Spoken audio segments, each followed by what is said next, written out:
Is morality completely relative? Is there no such thing as a universal morality?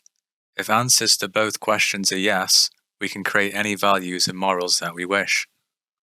Nietzsche attempted the very task of creating his own morality and values around the death of Christianity in Western culture during the 18th and 19th century.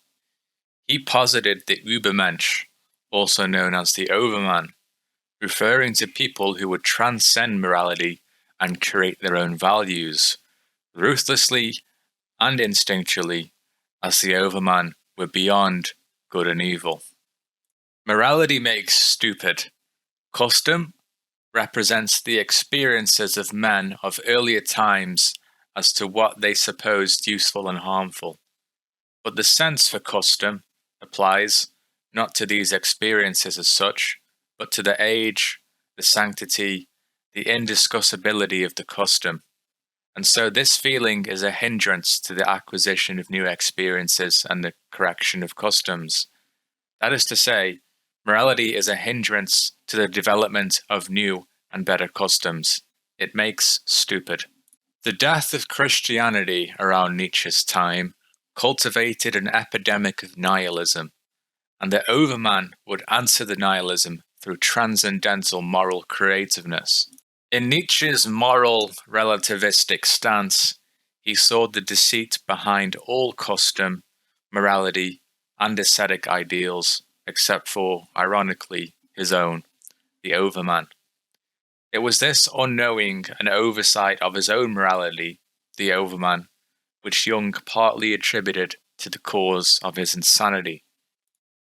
All that philosophy can do is to emphasize the relativity and anthropomorphic character of all knowledge, as well as the all-pervasive ruling power of illusion. Nietzsche saw an illusion behind all morality, and believed that morality was simply relative, that it could be created merely through wishful thinking and indoctrination. Nietzsche was a prophet. His overman failed, but his prediction of nihilism was accurate. Throughout the 20th century, nihilism was rampant, and the absence of morality can be partially attributed to the adoption of pernicious ideologies, such as in Nazi Germany and the Soviet Union. Jung also comments on this nihilism and the death of God. We have let the house our fathers built fall into decay, and now we try to break into oriental palaces that our fathers never knew. Anyone who has lost the historical symbols and cannot be satisfied with substitutes is certainly in a very difficult position today. Before him there yawns the void, and he turns away from it in horror. What is worse, the vacuum gets filled with absurd political and social ideas, which, one and all, are distinguished by their spiritual bleakness. In contemporary times, we have adopted our own creation of morality and values. In the epidemic of postmodern philosophy, anything can be interpreted to whatever one feels according to postmodern philosophy. There is no underlying universal or embodied meaning to anything. Nietzsche contributed greatly to postmodernism, as Richard Rorty, a well-known postmodernist, called Nietzsche the godfather of postmodernism. Nietzsche claiming there is no truth, and morals are generated relatively. However, if you can make a morality out of anything, morality itself becomes meaningless. Parenthetically, there are an infinite number of ways to make morals, and as a result, you cannot differentiate between any morals. You're left with the meaninglessness, in other words, nihilism. Postmodernism on the surface looks like an answer to nihilism, but this is only an illusion. Deeply, this philosophy is nihilistic. It is a narcissistic, schizoid, and naively idealistic philosophy. Why? Because it's disembodied and emphasizes language is where meaning is generated. As Lacan claims, or as Derrida claims, nothing outside language and text. Not to mention Derrida's deconstructionism, which claims technically any text can mean anything. Postmodern philosophy is often predicated on erroneous reductionism of language to an outside world detached from the body and senses. All humans share through evolution a body, emotions, a nervous system, senses, and for Jung, archetypes. The idea of no truth or shared experience is a mistake. Language begins with the body and the senses. We merely speak the best we can through language, but its meaning is greatly lacking. Even Nietzsche knew this, but today's postmodernists overlooked him. We cannot even produce our thoughts entirely in words. Reality is captured in the categorical nets of language, only at the expense of fatal distortion. Derrida also makes the mistake of believing only in the necessity of difference in language and things, which provides reality its meaning. Not merely difference, but unity is necessary. Hot would not be hot merely on difference to cold, but the unity of differences. Heraclitus knew this. Collections, wholes and not wholes, brought together, pulled apart, sung in unison, sung in conflict, from all things one, and from one all things. The meaning of things is not merely only on differences, as Derrida claims. We also perceive what objects in themselves are, from sensory data of them. The Cartesian split of naive idealism and naive realism is an error. The pragmatist philosophers also go after Derrida, suggesting one must look at the practicality of things, which is much more inclined with reality and the body, rather than Derrida's abstracted disembodied theories of how reality is constructed through language games. For Derrida, all reality is predicated on language, culture, and corresponding metaphysics. He goes as far to say as there is nothing outside of text. However, Derrida fails to properly admit his own philosophy is based around current culture and metaphysics. He additionally, as other postmodernists do, deny any truth in meta-narratives, which can even be argued as a meta-narrative in itself. Unfortunately, many postmodernists use such claims excessively, denying shared truths, morals, and meaning. Perhaps the most respected criticizer of postmodernism, Jung and Habermas, points out the elusive, scared, and shape-shifting postmodernists who, by claiming rationale and reason as rhetoric, avoid ever having to contend with meaning or critique. Whoever transposes the radical critique of reason into the domain of rhetoric in order to blunt the paradox of self-referentiality also dulls the sword of the critique of reason itself. Postmodernist obsession with power, as Foucault advocated, is a philosophy entirely dependent upon giving themselves as much power as possible by avoiding any critique through emphasizing meaninglessness and excessively predicating beliefs, culture, and identity on social constructs, especially those of power-hungry elites. Through no truth and the flux of identity, they cynically wage wars predicated on asymmetrical power struggles between different subject positions, groups, and individuals. Postmodernism seeks to divide rather than unite and dominate rather than love. When opposed in their brewing meaninglessness, the postmodernists shapeshift around, they reveal their fangs and sink them deep into any real or ostensibly oppressive naysayer or infidel, all whilst having claimed to be a victim by shrouding it in a you should be entirely tolerant philosophy. Too often dependent on the notion of there is no truth, so respect my truth at all costs. One might not be able to make an entirely objective truth or morality, but one can certainly get close enough that it works. If people look at the moon, they will agree it's a moon that exists.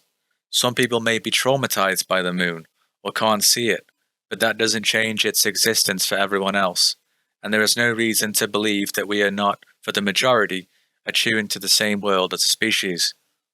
Differences in perception does have nuance. It is essential, but just because things require nuance doesn't make them untrue.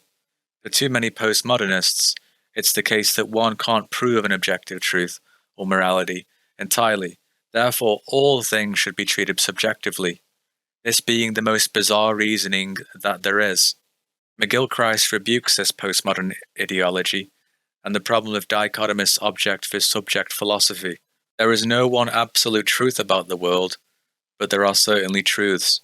Some things, we believe, will be truer than others.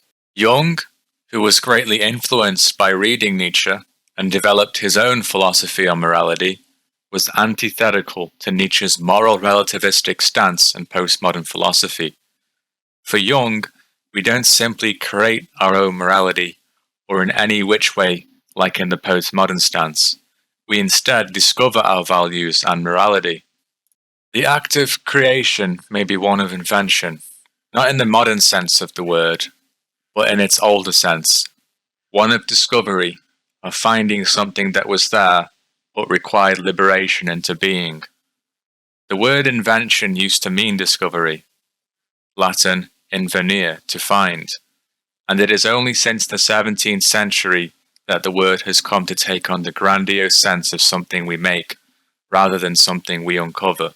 Whereas moral relativists and postmodernists invent and create, for Jung and McgilChrist, we discover, and perhaps more particularly uncover, ethical values and morality. Separating words from their reference in the real world, as postmodernism does, turns everything into a nothing, life itself into a game.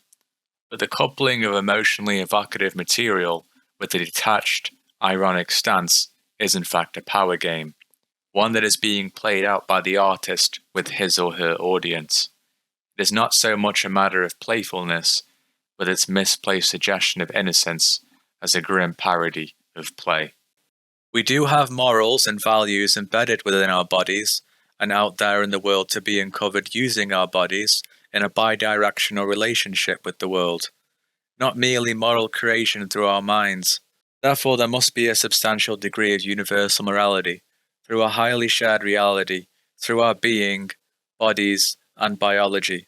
As McgilChrist writes, meanwhile, on the other hand, there are philosophers of the humanities who think that there is no such thing as reality, since it's all made up miraculously by ourselves. Naive idealism. Such people, by the way, never behave as though there was no reality, nor of course by its own logic can they claim any truth for their position. Truth, like reality, is an encounter. It is in the nature of an encounter that more than one element is involved, and what I find, in whatever it is, does not pre-exist my encounter with it. There must be a potential, true enough, but it is actualized only in my encounter with it. The encounter is genuinely creative. The whole universe is constantly creative, but not out of nowhere. In the embodiment and experience between ourselves and the world, one discovers truth, or at least that which is close enough to truth about reality, and most of it as evolutionary creatures we share. We enact and discover our morals and values through our body. Morality then has an objective framework, through our organism. Of course, then within Darwinist human experience, moral relativism takes a different approach, but the fact we have shared emotions, senses, a body, and a nervous system contradicts meaninglessness. Not all values can simply be relative, and not all values can simply be created, as Nietzsche thought. Jung also knew the necessary limits of the body in our being. The body is the guarantee of consciousness, and consciousness is the instrument by which meaning is discovered. There would be no meaning if there were not consciousness, and since there is no consciousness without the body, there can be no meaning without the body. According to McgilChrist, however, we are moving further and further away from our bodies and more into our minds, our intellectuality and rationality. Experience away from the body becomes increasingly detached, dissociated, abstracted, theoretical, unpragmatic, and meaningless from experience and the world, just as postmodernism is. There has, in my view, been a tendency to discount and marginalize the importance of our embodied nature, as though it was something incidental about us rather than essential to us. Our very thinking, never mind our feeling, is bound up with our embodied nature, and must be, and this needs to be acknowledged. Jung also knew that we needed our bodies to restrict us to where we are adapted and belong, on the earth.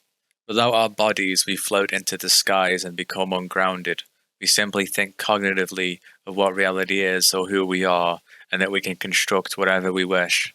You must be able to exclude many things in order to be absolutely conscious. So restriction is the very being, the very character of consciousness, and the reason for that distinctness, that particular capacity of acuteness of consciousness, is the body, which restricts you to a certain place in space and a certain moment in time. It protects you against the elemental quality of cosmic indistinctness. Without consciousness, how can anything be distinguished? How can anything happen? There can be no world if nobody is aware of it.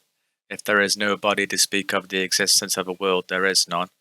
And how can there be an acute consciousness without the restriction of the body?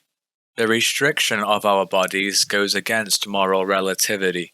There is an objective framework that we are stuck in mostly for the better, and that our minds may lose connection with, and so we then fall in love with our cerebral thoughts, which simply create reality as we dissociate further from our body. We overly rely on our intellect, reductionism, and rationale, losing out on what happens in actual experience, not what is on paper. Of course, when we lose connection with our bodies, we also lose ourselves, deceiving ourselves and avoiding our inevitable mistakes and misdemeanors. For Jung, through his archetypes, we had many deeply embodied values in morality, both universal and individual. Here he refers to the issue of intellect and the embodied primordial images, the archetypes. Do we ever understand what we think? We only understand that kind of thinking which is a mere equation, from which nothing comes out but what we have put in. That is the working of the intellect. But besides that, there is a thinking in primordial images, in symbols which are older than the historical man, which are inborn in him from the earliest times, and, eternally living, outlasting all generations, still make up the groundwork of the human psyche. It is only possible to live the fullest life when we are in harmony with these symbols. Wisdom is a return to them. Nietzsche was wrong. His philosophy of the overman was too idealistic. We can't just transcend human experience in morality at such a godly level. It is no surprise why Jung attributed his godlike imposition to his insanity. Respect should be given to Nietzsche as he truly lived out his philosophy, including as the Übermensch, a concept that was excessively naive, optimistic, and disembodied. Of course, around this time he went insane. If we become too disembodied, reject our instincts, focus only on a narrow worldview, become overly stoic, reject the divine, adopt postmodern meaninglessness, and believe, like Nietzsche, that we can transcend any experience and create any morality, then we are doomed. Therefore, we must return, as Jung and McgilChrist points out, to embodied human experience, an embodied and universal morality, to open-mindedness, and to face the unexplored. We are evolved beings, and we have evolved to live in an environment to which our organism has adapted to. There are intrinsic properties via evolution that constitute a level of morality and value in how we perceive the world and how we function socially. To detach from this, thanks to our increasing consciousness and emphasis on the mind, also detaches us from the world and the values intrinsic to being. There are universal truths. Even the statement of there is no truth is a statement claiming truth. We uncover them in our embodied experience, not our intellect, rationality, and hyperconscious thoughts. However, there may be one way of creating values that Jung gently touched but glanced over. It is not a quick or simple process, however.